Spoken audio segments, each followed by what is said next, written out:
because we're we're living in a non-Muslim environment. Sure. For us, because we have our own set of ethics, what does it mean for us as Muslims to have an ethical investment? So I mean, I think when you talk about ethical investing, you always have to be a bit careful because the concept itself is not an Islamic concept. It's a more of a Western type concept. You know, it sort of comes way back from the United Nations and when they set their SDGs and their SDGs and things like this.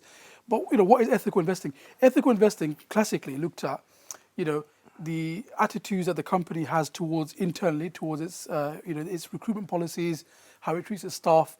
Then they also looked at what is the company doing socially in terms of who are its suppliers, who are its contractors, who does it do business with, and then finally it looked also at the environment. You know, what is the company doing for the environment? That's what ethical investment sort of looks at. So if you ask them about ethical investment, that is the definition of it. But how does that translate into Islamic finance? Islamic finance obviously is very different. Islamic finance is looking at how can we do a transaction in accordance with the Sharia. Now the biggest obstacle that we've got is riba, obviously, to avoid interest. But then beyond that, there are also numerous Islamic principles that also come into play. So, you know, what can you buy and what can you invest in?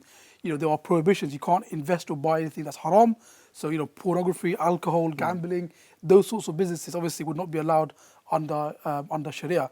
So, in terms of what ethical investment mean in Islam, it's having those fixed sets of norms that don't change with the time. Because ethical investment actually now could radically change in 10 years' time. Yes.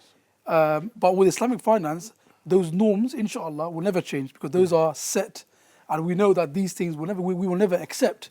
You know, alcohol. Yes. We will never accept gambling. We will never accept pornography. These things will never be allowed under Sharia. So in our context, is our ethics being applied in everything that we do in business. So am I correct in saying that the ethics that we practice, it's actually baked into Islam already in terms of those foundational aspects that you mentioned about that we're not going to compromise on certain things that we see as objective, not subjective, Exactly. where, you know, it may change just in 10 years from now.